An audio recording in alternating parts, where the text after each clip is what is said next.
Well, round three didn't quite go as planned, did it? We go back to week two. Like week two, I was ducking and weaving, throwing uppercuts, throwing bombs. Week two was great. But hey, look, right here. Right here, okay? 16 round fight. We're 3 rounds in, down 2 rounds to one. Relax. What's happening, everybody? Justin, Bridgewater's finest on YouTube, blockbuster_guy on Twitter, fueled as always by the incredible folks at NerdTees, and welcome to week 4 of my weekly CFL football pick show for the 2021 CFL season, aka, okay guys, the preseason is over now, it's time to start playing for real. Yeah, week 3 was bad. Not that the caliber of the games was necessarily bad, like they were entertaining games, but once again, these are teams, these favorites just keep punting these games. Not punting in the games, punting the games themselves. Games that these teams should be winning, get out to big leads, can't hold it. It makes for exciting games to watch because you legitimately never know what's going to happen, but holy cow, can a favorite hold on and win a game, please? It was not good. Only 1-3 straight up, and only 1-3 on the total, and another 0-4. We have been complete feast or famine on against the spread this year. It's either 0-4 or 4-0. So just like week 1, I sit here hung with a 2-10 record on the week. Not good at all. 1-3 straight up, 1-3 over under, 0-4 against the spread. Overall in the season, only 4-8 picking the games straight up. This insane start to the season continues through week 3. Also only 4-8 against the spread. Hey, my total is my best record of any of them, and it is a robust 5-7. I'm only 36.11% on the season, 13-23 overall. Yikes. For some better news, hey, I had a pretty decent week in CFL fantasy. I moved up from 23rd to 18th place overall in this 82-person league. That's up 5 spots, of course.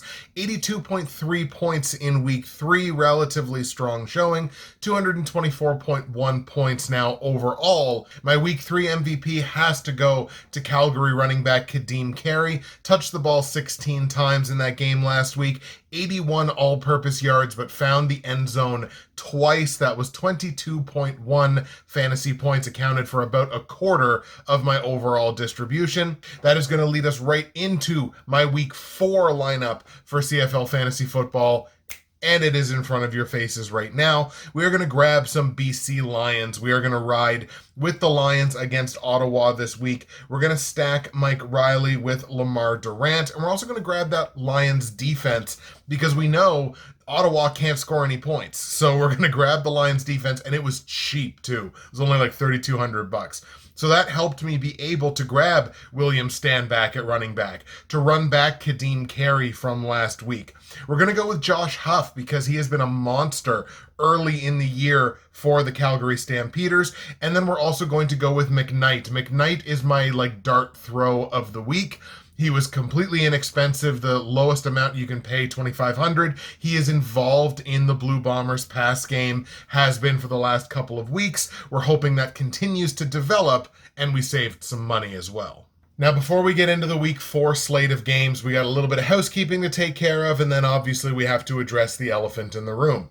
The housekeeping item is, I know a number of you were waiting for my Twitter bet card, my CFL Futures plays on a bet card. I was going to do a 9-unit card.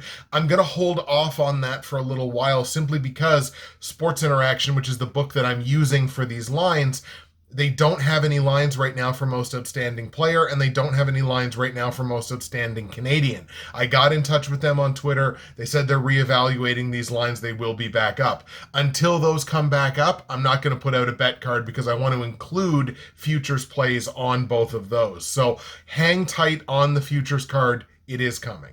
Now, of course, the elephant in the room is the rescheduling / postponement / potential cancellation of the Edmonton Elks and Toronto Argos game due to the COVID situation that's currently going on within the Elks Tier 1 personnel. It started with 4 positive tests I saw yesterday. They are up to 9. They shut down the practice facility. So obviously they're going to endeavor to do everything they can to reschedule this game. If they can't, this is what the process is in the CFL. If they can't reschedule that game, the game goes down in the books not as a forfeit, but as a 1-0 win for the Toronto Argos. They give the Argos a fake rouge and say they won the game 1-0. This league is bizarre at times, but I kind of love it because it's just so bafflingly weird. Now, from my end, if that game does not get rescheduled, then I'm just going to put everything down as pushes, basically. So the game got canceled. We're going to push straight up, push against the spread, and push over under. Obviously, that does not count towards my percentages, but we're just going to count them as pushes. If the game does get rescheduled, like they're going to play it at the end of the week or something like that, I will do a separate video making my pick for that game. I've done all my whatevers. I know who I'm going to take in that game, but if the game gets rescheduled, I will go ahead and do that as a separate video. But as of right now, we'll only be looking at 3 games this week and treating it as if 3 teams are on the bye. The Riders, of course, had a natural bye this week, so our week 4 slate of games looks like this. The Hamilton Ticats are going to travel to Montreal to take on the Alouettes. That's the opening game this week. The BC Lions are in Ottawa to take on the REDBLACKS, and the Calgary Stampeders are in Winnipeg to take on the Blue Bombers. So let's talk about these games. The Hamilton Tiger Cats, the presumptive Grey Cup favorites heading into the season, currently sit at 0-2, coming off of their bye, so they should be well rested in Montreal taking on the Alouettes. This is, interestingly enough, the first matchup this year between 2 East Division teams. The East Division's been playing the West Division, and the West Division's been playing the West Division all season long. First matchup between 2 East Division teams. I just thought that was interesting. Hamilton last time out, a 30-8 defeat in Saskatchewan in week 2. That was a penalty-filled affair. That was the game where there were 28 total penalties. Saskatchewan took 20 of them, but still 28 total penalties. So that is obviously a sloppy, difficult game to watch, but that doesn't mask the Ticats' sloppy play in terms of protecting the football. 6 turnovers in that game for Hamilton. They now have 9 through 2 games. Jeremiah Masoli was mostly ineffective in that game last week. He did throw for 68%, so that completion percentage is okay, but only threw for 135 yards, did not have a passing touchdown. He threw 2 picks. He did add basically Hamilton's only points of the game by way of a rush touchdown, but was really ineffective throwing the ball through the air. Got benched late in this game for Dane Evans. So the Ticats joining their Ontario brethren, the Toronto Argos, playing a dangerous game of quarterback roulette here. They bench Masoli. They bring in Evans. Evans proceeds to go 3 for 10 for 21 yards. I didn't think the Argos were going to give Nick Arbuckle the QB1 job over Bethel Thompson because I didn't think he did enough to earn it. I don't think the Ticats are going to give Dane Evans the QB1 job over Masoli because I don't think he did anything to earn it. But it's a situation that's worth watching. I don't think they've announced who the quarterback is going to be for the Ticats this week. Keep an eye on that situation because the context of the game does change, whether it's Masoli or Evans. Another situation that's worth watching, and maybe this was just a reflection of the team that they were playing in week 2, but for the Ticats, of those 156 pass yards that the quarterbacks racked up and that the receivers obviously received, 86 of those yards were yards after the catch. That's 55%. And maybe you might think, well, what's so weird about that? Well, no single receiver had more than 51 receiving yards. And Brandon Banks, all 30 of his receiving yards, which, by the way, great way to lose football games is Brandon Banks only getting 30 yards receiving, but all 30 of Brandon Banks' receiving yards were yards after the catch, which means he's not receiving the ball downfield.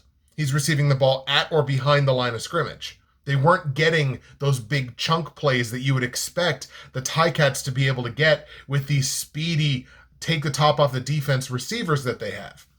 It's a situation to monitor. It wasn't the case in the game in week 1. I just thought it was so weird how there was almost no downfield action for the Ticats throughout that whole game. For the Alouettes, it was the penthouse to the outhouse. They lose last week in Calgary, 28-22. This was a game that the Alouettes should have won. They absolutely punted this game. And remember last week when I said, hey, they got to clean it up. Like, they got to clean up the turnovers. They got to clean up the penalties. Yeah, well, the Owls didn't remember that. Clearly, they didn't get the memo. It may be at least comforting to some that the Alouettes joined basically the rest of the CFL in punting a game they absolutely should have won. 16 penalties, 149 penalty yards, 8 for 71 on the defensive side of the football. There is no greater recipe to lose a game than to take that many penalties on defense. And if I sound like a broken record, good, because the message isn't getting through. Again, Montreal played well enough in this game to win it. They won the game on the ground in terms of average yards per carry and their dedication to running the football. They won the turnover battle 4-2. They won the possession battle. They controlled the ball more than the other team, but they absolutely sucked on first down on both sides of the ball. I think they gave up 12 or 13 yards per game, or yards per gain rather, on first down. They only garnered, I think, half of that themselves, so they were not good on first down. And Jake Maier, a rookie quarterback, was the better quarterback in this game. In understanding that this roller coaster ride that the Alouettes have been on the first 2 weeks is pretty well indicative of the rest of the league as a whole, man, it makes it almost impossible to pick with them. If you can't trust them, you can't pick with them. And it's not that I trust Hamilton per se. They're 0-2. They've barely scored any points. The defense doesn't look like it has in years past. So it's not a reflection of, hey, I really trust Hamilton here. It's that I don't trust Montreal, and Montreal are the favorites. Maybe I'm following the tides of the early season here in the CFL, but I'm going to take the Hamilton Tiger Cats in this game in Montreal. Hamilton still controls this division. They still control the East Division until somebody says otherwise. So this is one of those things like, in playoff hockey, you talk about a team's not in trouble until they lose at home. Well, the Ticats to me aren't in trouble until they lose to an East Division team. So I'm going to take the Ticats here. Again, feels like an upset play. Both of these teams are playing sloppy. You might as well take the team that's the underdog because that's just the way the league is going. So let's take Hamilton to win the game straight up. On the line, this is a pick'em in most places, but on Bet Regal, which is the official gambling partner of the CFL, and they're not paying me to say that, on Bet Regal, Hamilton's a 1.5 dog. So I'm actually going to grab that line on Bet Regal and take Hamilton plus the 1.5. Again, it's a pick'em elsewhere. I'm taking Hamilton either way. Take a look and watch line movement in this one, but I'm going to take that 1.5 on Hamilton. Total in the game set at 45.5 points, and based on the way the CFL is going, this number is like 10 points too high, but not in this particular matchup. Both of these defenses have been very suspect so far this year, especially after Montreal's game last week. They should not have given up that many points to a rookie quarterback that was having some trouble moving the ball. Now, he got better as the game went on, but he was still having some trouble moving the ball. So this defense is suspect. Hamilton's defense is obviously suspect. Both of these teams have offensive weaponry if they can figure out how to use them. I'm actually going to take the over in this one, and I think the over hits relatively comfortably. I'm going to go Hamilton 27-26. This is going to be obviously an exceptionally close game, but I like Hamilton to pull out the win, get their first win in the East Division. Again, you're not in trouble until you lose in your own division, so I think Hamilton gets on top of this one. Ticats win. Let's go to Ottawa now, where the Red Blacks are going to play host to a BC Lions team that dropped their game last week. Actually, both of these teams dropped their games last week. BC losing to Edmonton 21-16. Now, you may be asking, well, they played Edmonton last week. What's the COVID situation there? And obviously, they're monitoring it. doing some enhanced testing, enhanced cleaning. They're keeping an eye on it. No news of anything has come out yet, so I'm going to assume that the Lions are good to go. So they lost that game 21-16 and suffered a crippling offensive shutdown, did the BC Lions. 184 total yards in that game, almost as bad as the team that they're going to be playing this week.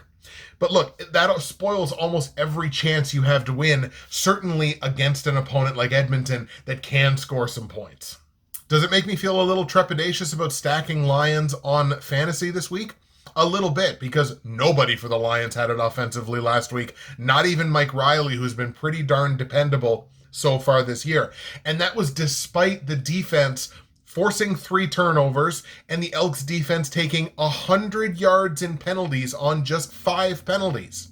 They gave them a football field worth of penalty yardage for their offense, and they still only scored 16 points. I'll tell you why I'm not crazy worried about the Lions offensively, and I think this was more so a blip on the radar.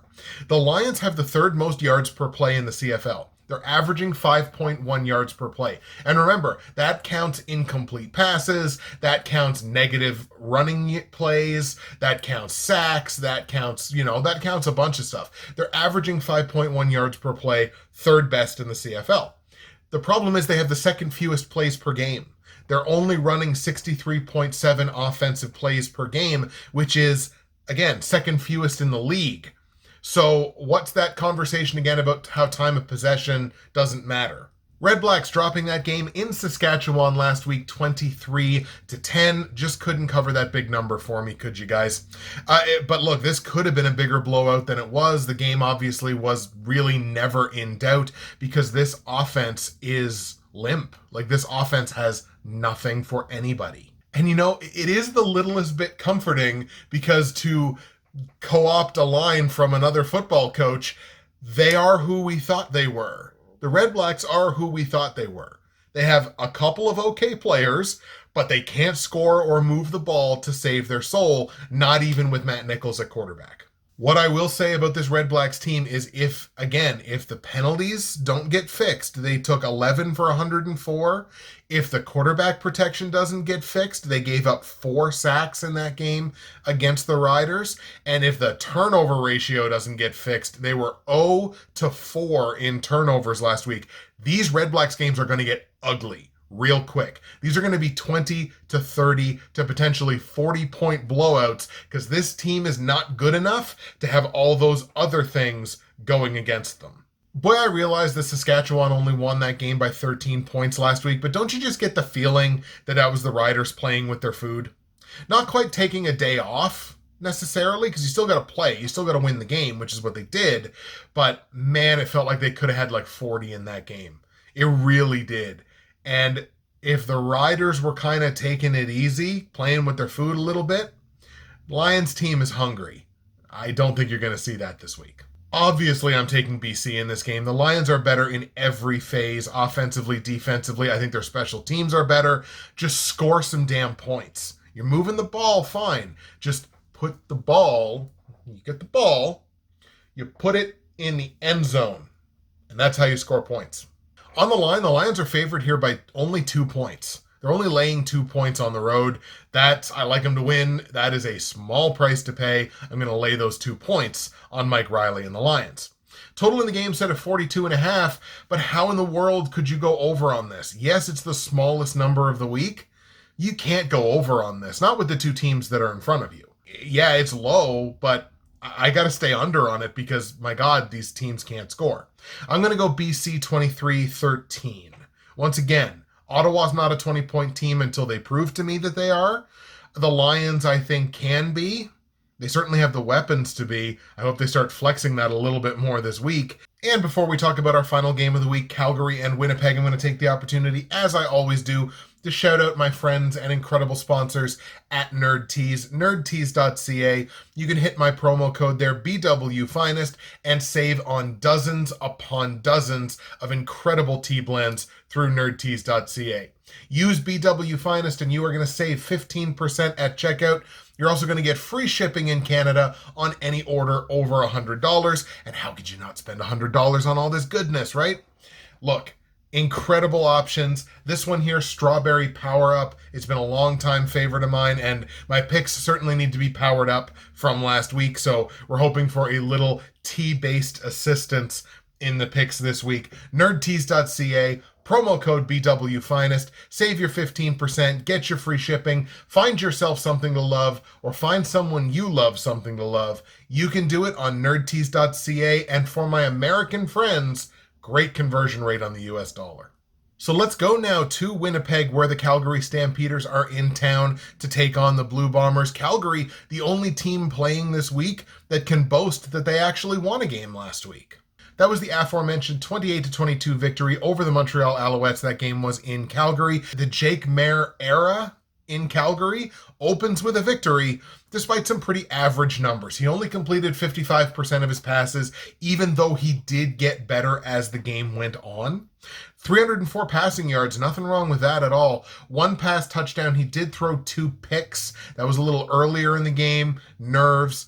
Once he settled in, he definitely played better down the stretch in that game. And for Jake Maier throwing the ball, it was the Josh Huff and Markeith Ambles show. Those two receivers combining for 10 catches for 241 yards through the air. Massive games for both Huff and Ambles, featuring Kadeem Carey, who, as we mentioned, 16 touches. 82 all-purpose yards, 2 rushing touchdowns. He certainly played a big role in Calgary's win as well. The defense definitely played better for Calgary, but they still gave up 418 yards against, and that's not going to win most weeks. They are still allowing the second most passing yards per play at 8.5, so this defense still has a lot of problems, but starting to look like maybe they're playing a little bit better. The Blue Bombers dropping their first game of the season last week, the rematch against Toronto in Toronto. They dropped that game 30-23. So the offense stayed relatively consistent.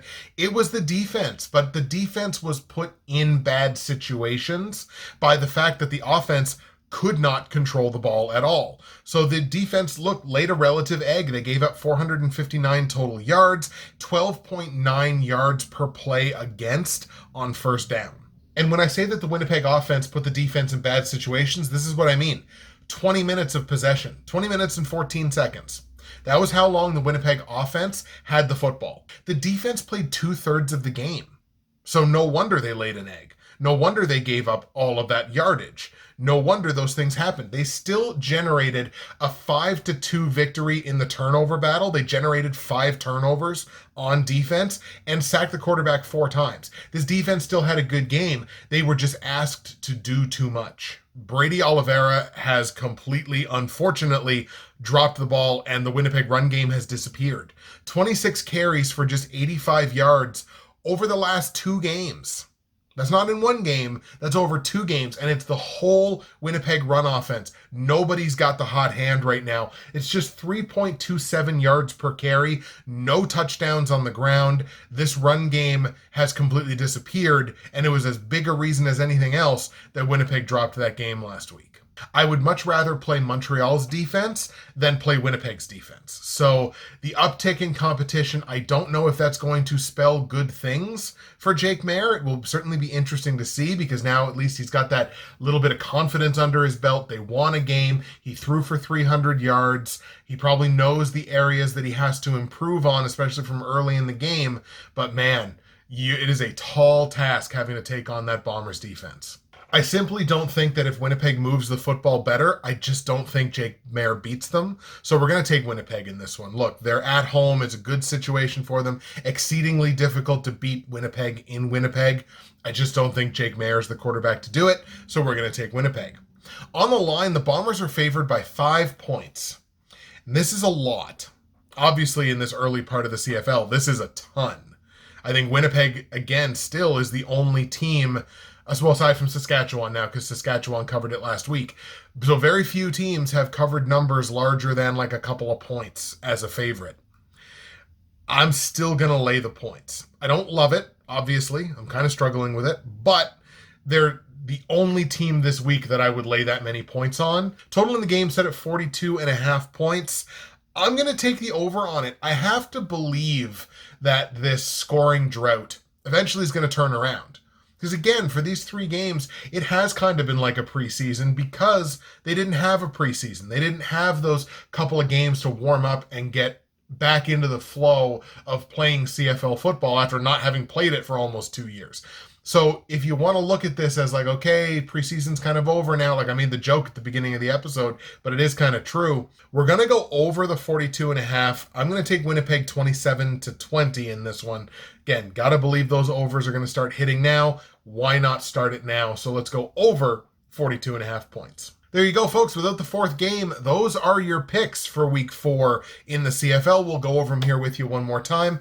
I like Hamilton in Montreal to upset the Alouettes. We're going to take Hamilton plus 1.5, which is available on Bet Regal in a game that goes over 45.5 points. I got the BC Lions in Ottawa beating the REDBLACKS, and I'm going to lay the 2 points on the road favorite Lions in that one in a game that stays under 42.5 points. And I like the Winnipeg Blue Bombers at home to beat the Calgary Stampeders, and I'm going to hammer the Bombers -5 against the spread in a game that goes over 42.5 points.